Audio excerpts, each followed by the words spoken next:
दो दिवसीय कृषि विज्ञान मेले का हुआ शुभारंभ। लोकेशन खरगोन से। खरगोन विधायक श्री बालकृष्ण पाटीदार और कलेक्टर सुश्री भव्या मित्तल द्वारा 12 मार्च को खरगोन बलवाड़ी सब्जी मंडी प्रांगण में 2 दिवसीय कृषि विज्ञान मेले का शुभारंभ किया।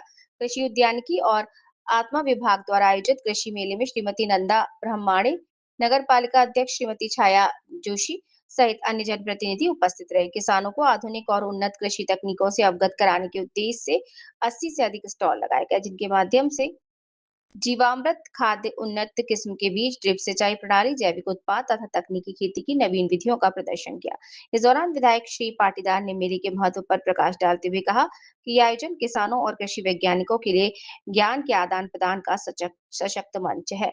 कलेक्टर सुश्री मित्तल ने अपने संबोधन में कहा कि जिले में जैविक और तकनीकी खेती से निरंतर प्रगति हो रही है। कलेक्टर सुश्री मित्तल ने खेतों में नरवाई जलाने से रोकने के लिए किसानों को नवीन कृषि मशीनों की जानकारी दी। उन्होंने बताया कि इन मशीनों के माध्यम से फसल अवशेष को मिट्टी में खाद के रूप में परिवर्तित किया जा सकता है, जिसमें भूमि की उर्वरकता बढ़ेगी और पर्यावरण संरक्षण को बल मिलेगा। वरिष्ठ कृषि वैज्ञानिक डॉक्टर एनके तांबे और डॉक्टर सतीश परसाई द्वारा जैविक खेती तथा कपास फसल में लगने वाली गुलाबी झिल्ली की रोकथाम के उपायों पर विस्तार से जानकारी दी।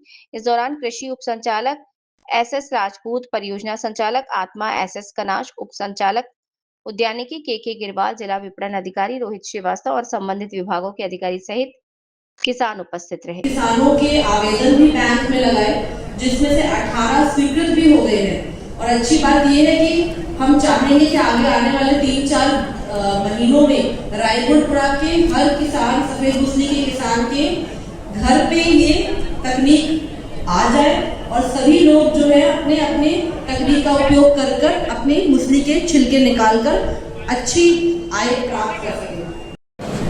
आप भी अपने अनुभव बताएंगे खेती में क्या हो रहा है, क्या कठिनाई आ रही है। तो जब परस्पर विचार होगा तो उसमें से एक नया रास्ता निकलेगा। वैसे भी आज हमारे देश की सारी दुनिया में चर्चा होती है कृषि को लेकर, क्योंकि इतने कम समय में, एक समय था जब हमारे यहाँ खाने का अनाज नहीं मिलता था, विदेशों से बुलाते थे। ये ज्यादा नहीं है, 60 के दशक की बात है। लेकिन इन 50 वर्षों में आज हम इतने आगे बढ़ गए हैं। यह भारत, हम पूरे दुनिया का पेट भरने की क्षमता रखता है। यहाँ का किसान, हमारा देश, इतना अन्न उत्पादन हो रहा है।